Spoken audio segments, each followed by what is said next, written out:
So I'm gonna say something pretty bold, I'm gonna put it out there. I'm gonna go out and say that this bike is probably the most extensively modified, as far as number of modifications go, of any other 450 MT on YouTube.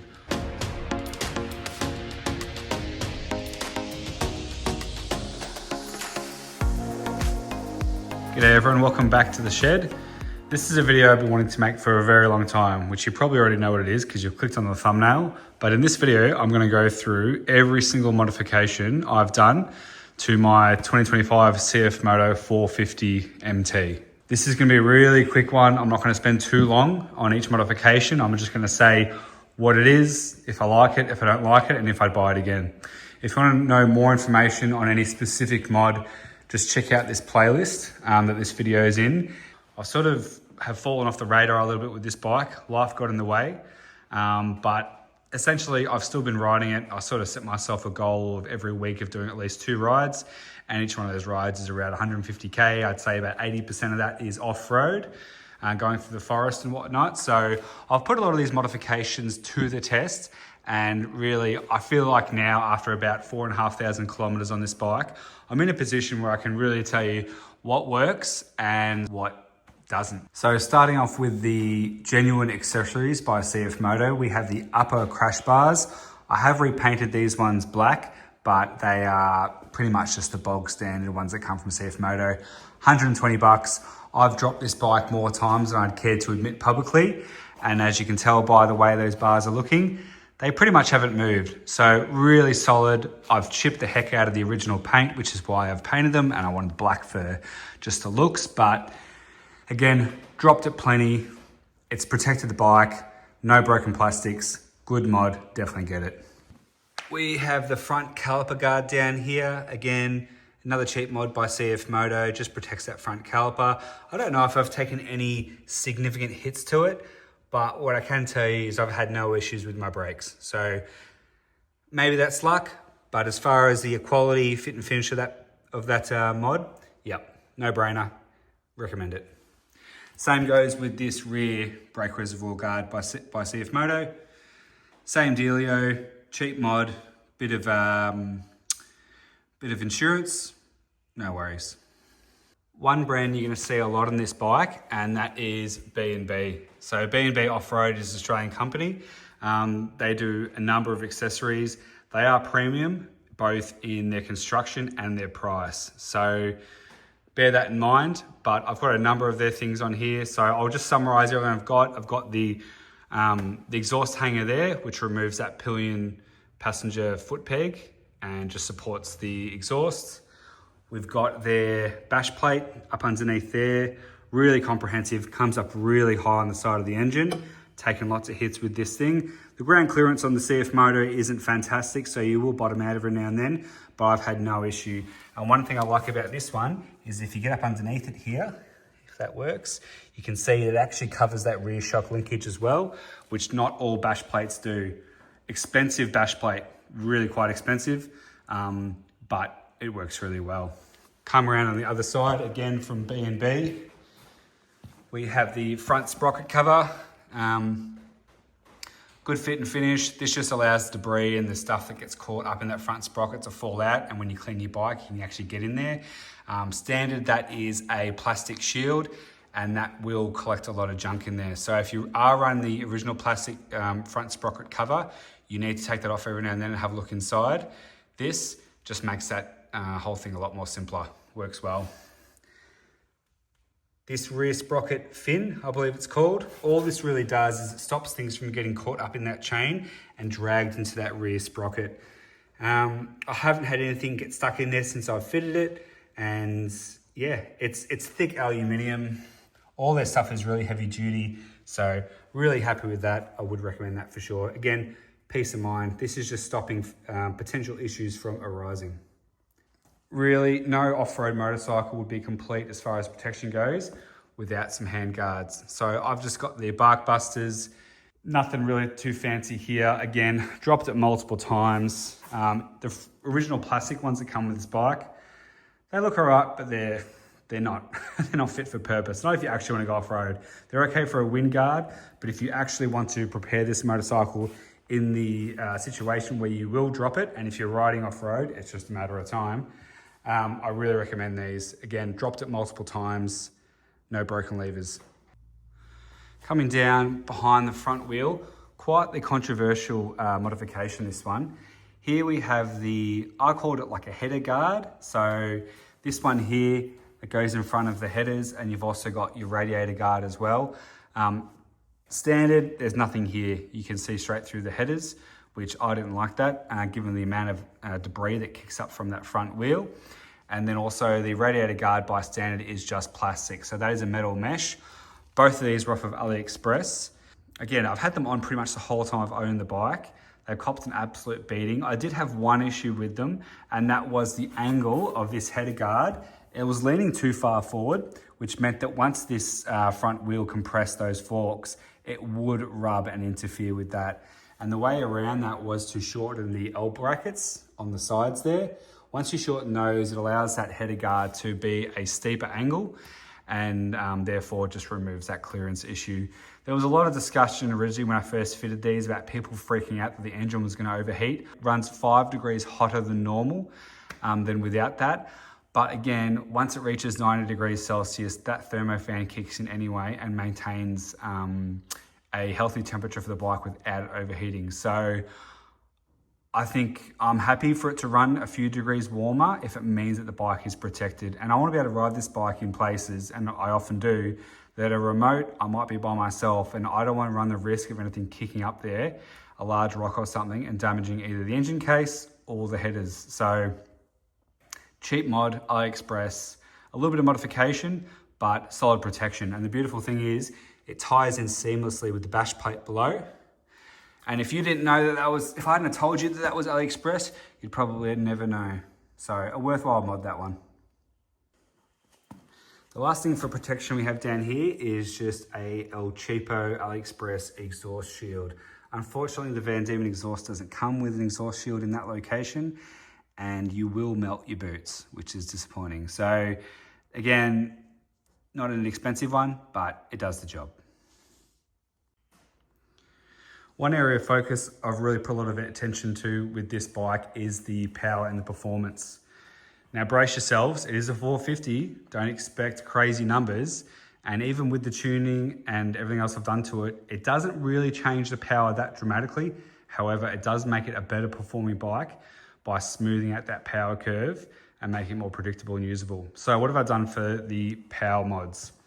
I have had the ECU reflashed by S Motorcycles. I have changed the air filters. So I've got the funnel web air filter replacement and the pre-filter as well. So high flow air filters with increased surface area, which is good for obviously filtering out the dust and the dirt.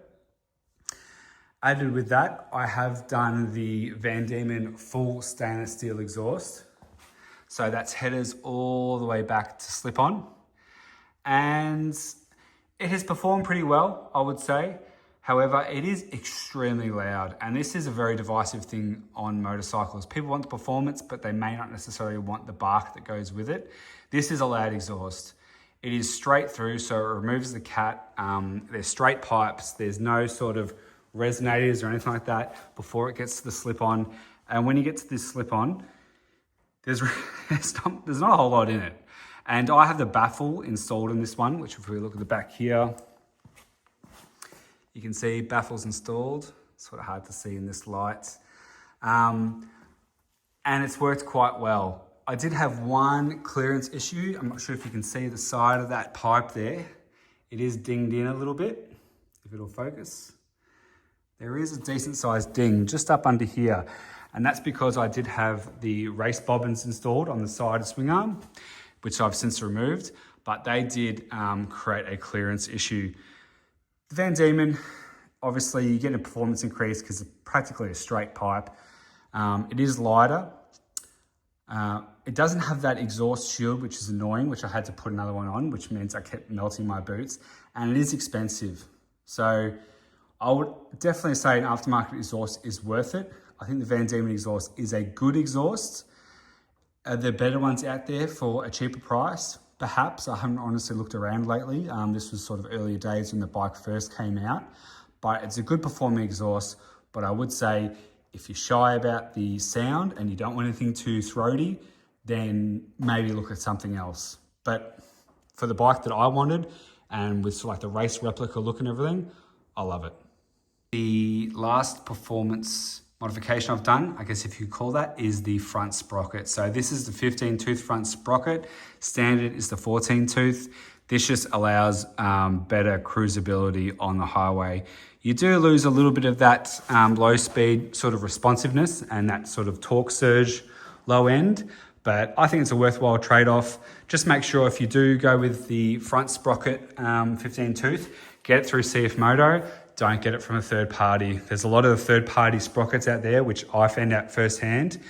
The actual shaft diameter isn't quite right, ends up being a bit loose, which just means you have a lot louder drivetrain noise while on the bike. So if you want to eliminate that, just get the sprocket through Cfmoto. It's like 50 bucks.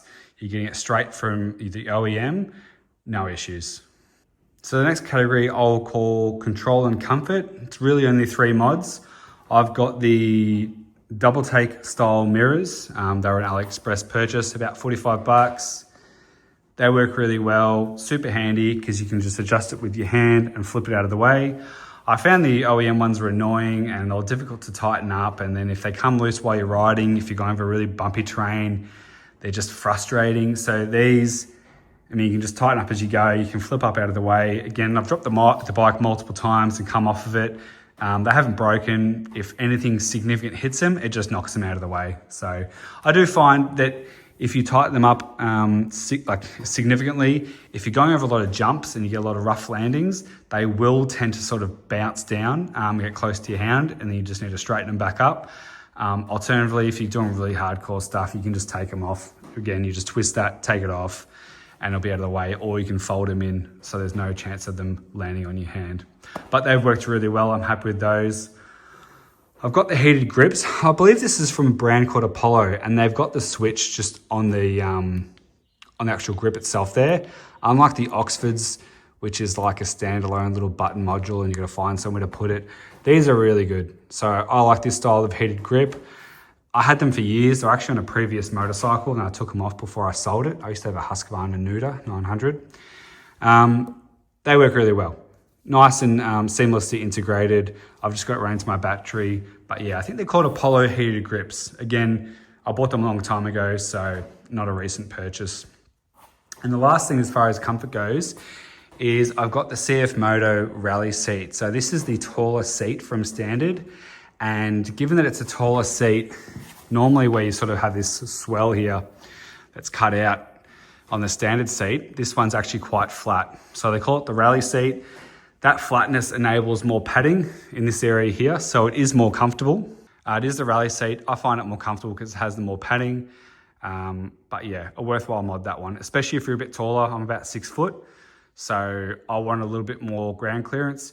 If you're new to off-road and you want the confidence of having your feet flatter on the ground, maybe stick with the standard seat, but taller riders or want a bit more comfort, a good mod. All right, so as far as electronics go on this bike, there's not a whole lot. I've got the Ride GPS. So this is the 702 Pro, I believe, which is the larger screen. I've had a number of Ride products on multiple bikes. I am an affiliate with them now, but when I originally started using their stuff, I just purchased it with my own money like everyone else. And I haven't had an issue with any of them. The only problem I will say is, you can probably tell here, if we look down at that bracket, I've actually had to epoxy that right there. So where that comes in around there, it just tends to work loose. Again, the kind of riding that I do is probably a bit more on the extreme end, but if you're doing sort of long Ks on a lot of corrugations and things like that, or really rough terrain, I do find that design of that mount does tend to come loose a little bit. It's only held with one screw, so there's only so much there and what it can do. And it just sort of wiggles side to side a little bit, and it gets annoying, and then you go to use the screen and it sort of moves a bit when you push on it. So just to reinforce that, I'll put a little bit of epoxy down there. But apart from that, that mounting system and the way that's set up, and there is an aftermarket bracket there, from AliExpress to give it a post to attach to. That works really well. Again, I've had that unit on the bike for about 2,500 Ks, I'd say, and it hasn't let me down. Works really, really well. And I'll put a link to all this stuff down below. As far as electronics go, the final thing I've got fitted on this bike is the accessory lights by Colite. These things are really full on. They work awesome. I've just got the amber lenses on at the moment. I think this is their I think it's called LA5, the 3-inch lights. As far as the light and the install, the lighting they put out is fantastic. The install was relatively straightforward. Unfortunately, I couldn't find a good way for the 450MT to tap into that high beam circuit. So that's a little bit frustrating. So essentially what I got to do is run it off the battery, and then it comes up to this button module here. It is kind of close to your hands to be able to turn it on and off. This is just like a flashing function. This is just on and off here. But ideally, I would love it to be on that high beam switch. But that's the only downside. I'm not a fan of this button module and the mounting options for it. Like I said, it gets close, but when you have lights this powerful and you're using them at night and you want to be considerate, of other drivers on the road, you got to be able to turn those lights off really quick. And that button right there at the moment, with the way it's set up, isn't ideal. It's okay. So good lights, switches, could be better. All right, next we'll talk about luggage and utility. Before I start talking about all the different sort of bags I've got for this bike, let's talk about the stands. So under utility, I've got the Cfmoto center stand, which is an absolute bugger to install. Again, I've got a separate video for that if you want to go check that out. But the center stand itself works really well. The side, foot tread to be able to put the stand up does stick out a little bit. And some people comment that it's a bit unnerving that it sticks out so far. I wouldn't worry about it. I've ridden this thing everywhere. I've never had snag on anything. I've never had it take a hit or anything like that. It does stick out a fair bit, but you need that leverage to be able to get the bike up. This isn't a light bike. It's about 200 kilos, especially with all the mods as well. So I wouldn't go hacking that center stand up. I would leave it the standard length.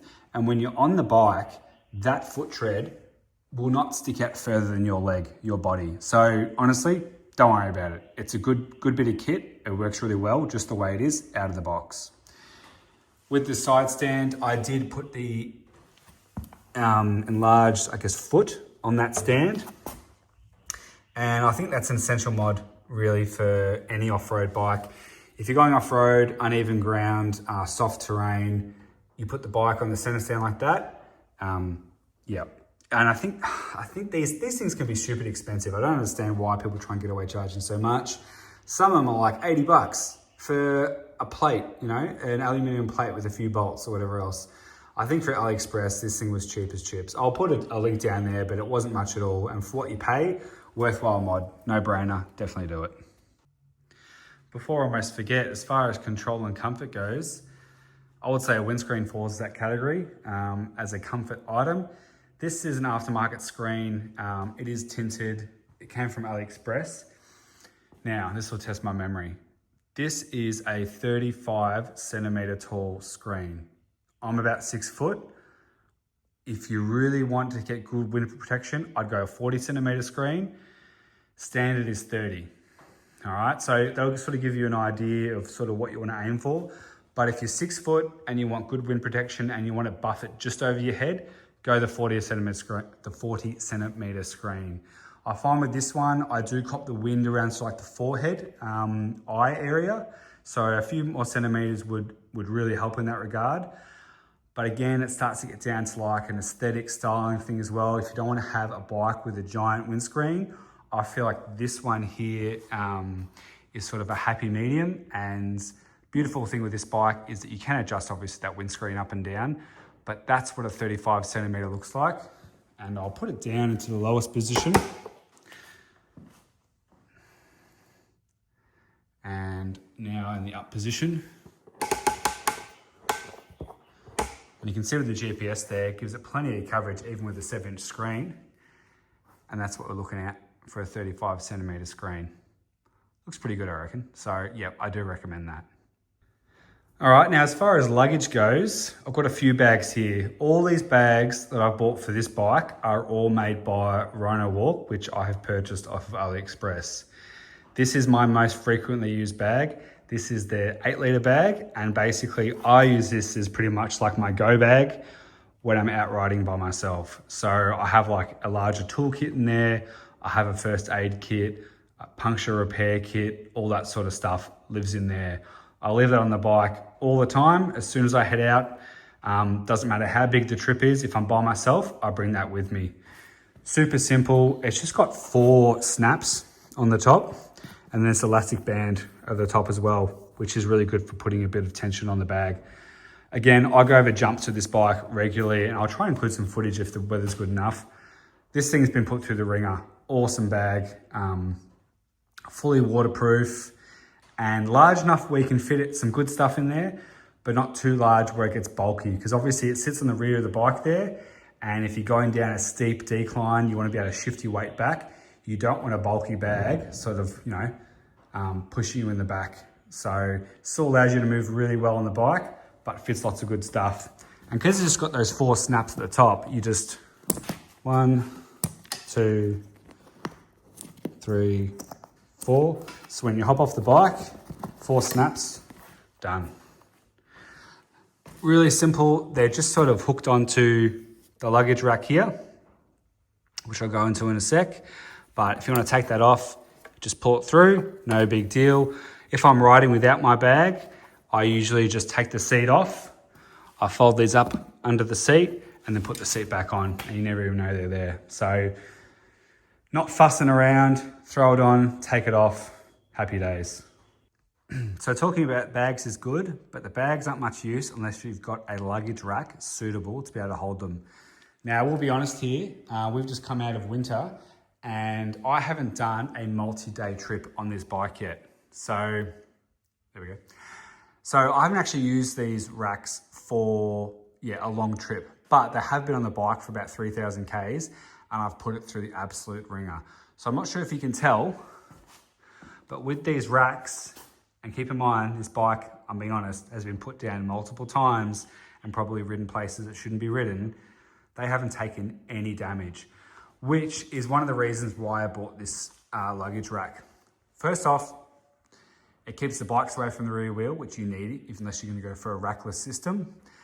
They look cool. They're slimline to the bike and they're heavy duty aluminium, and they come with good instructions. Well, not good instructions, but they're simple to fit.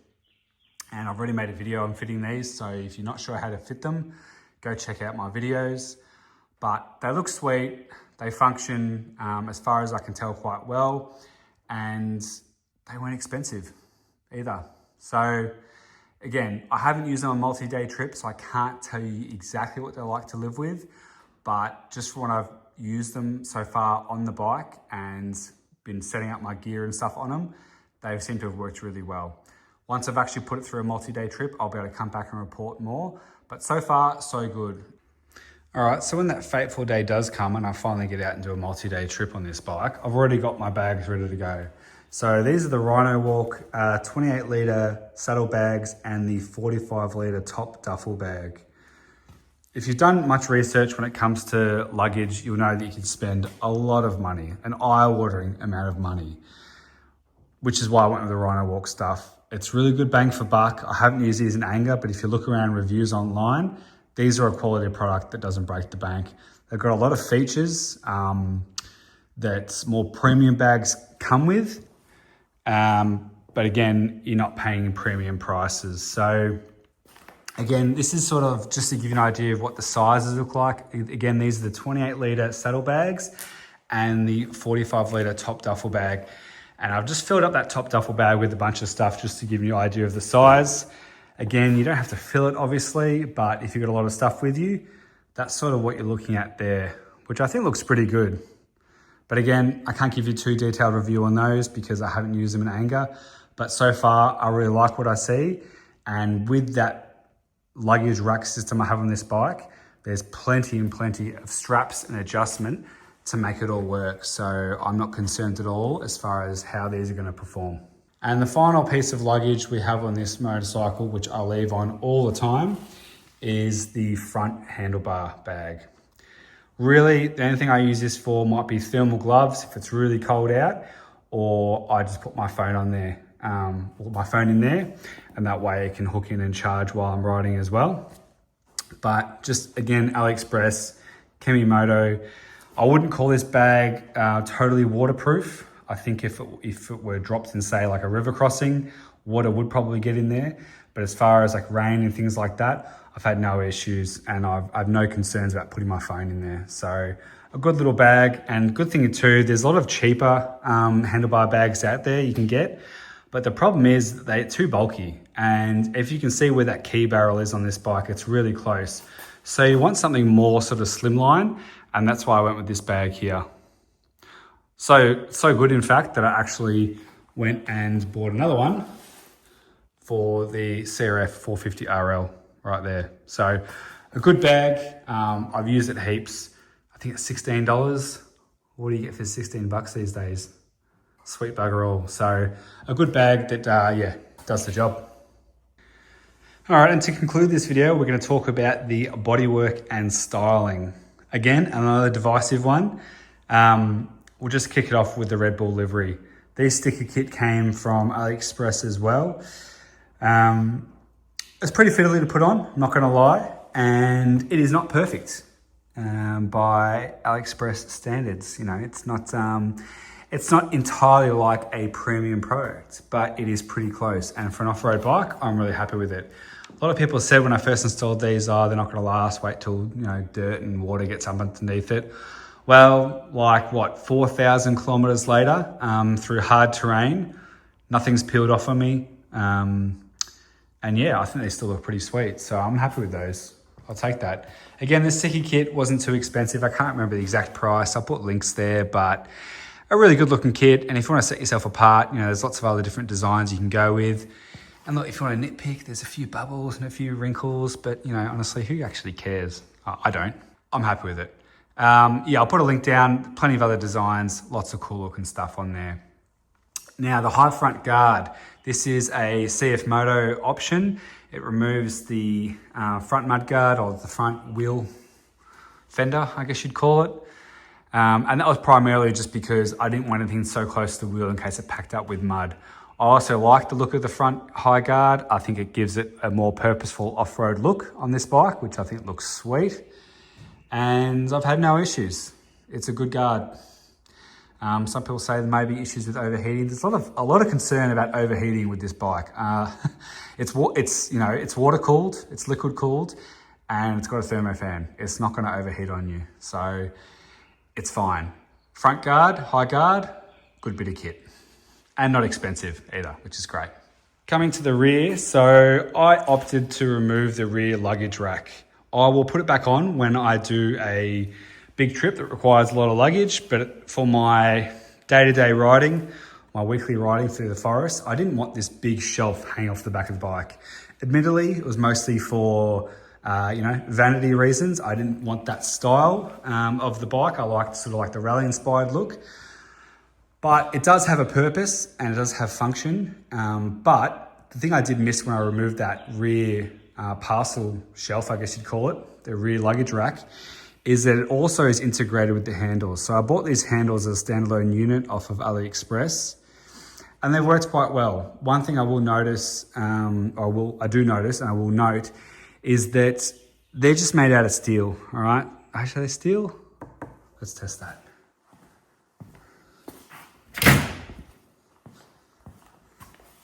Yep.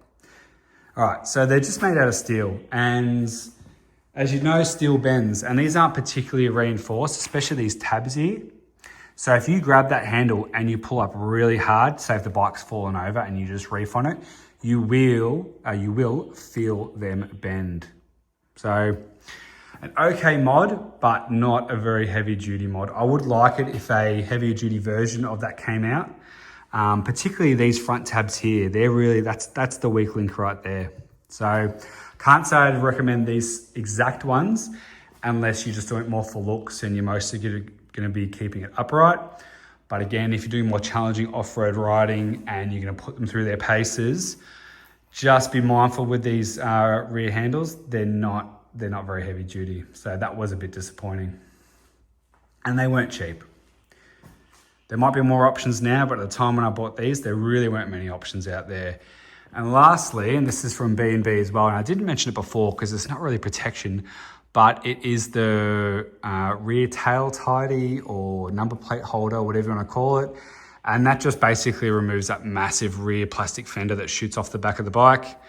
Again, mostly for vanity. I will say that that rear mudguard that comes with the bike standard works really well. So when you go through really muddy and filthy terrain and you got that fender eliminator on, you're gonna get mud all over your back. And that's just how it is. So if you're gonna be going through some muddy stuff, just try not to roost it unless you're happy getting a bit of mud. But that's okay, doesn't bother me. All right, and lastly, I don't know how I almost forgot this, the tires. So on this bike, I have opted for the Motos Dual Venture front and the, Tractionator Adventure on the rear. Not the Rail Z, it's the Adventure, yep. Honestly, Motos, they got to sort out their branding. It is horrendous on their tires, but the actual tires themselves are awesome. If you've been doing any sort of significant miles on the originals off-road, you know that they're pretty garbage and they don't fill you with a lot of confidence. These things are wicked. You know, tires are kind of thing that everyone knows how good it is. Not many people want to pay the money for them though, but once you do, you're so happy that you did and you should have done it sooner. So I find tires to be quite a boring topic and people get really passionate about their specific brand of tire that they will just fight to the death over. I'm not going to get into that. All I'm going to say is the Motos tires are awesome on this bike. Dual Venture on the front, Tractionator Adventure on the rear. Really quality stuff. You do pay a little bit more. They're not the cheapest out there, but I've had no regrets since changing from the standard. And if I had the money again in my hands and I was ready to buy more tires, I get the same ones. All right, so that's it guys. I think I added them up. It's over 30 modifications. And honestly, I've probably forgotten some because I've modified this bike over a few months, bits and pieces here, there and everywhere. And I've been speaking to different people and getting different amounts of input. But this is pretty much where the bike is now. And I don't really see it drastically changing much going forward. Potentially down the track, I would like to look into heavier duty clutch springs because I know they're just not very heavy duty and there's only 3 of them. So that's probably a modification for down the road, particularly if I want to do some more desert riding. Other than that, I don't really think there's a whole lot. Suspension potentially, but I'm only just too heavy for this bike. I'm about 95 kilos plus my gear.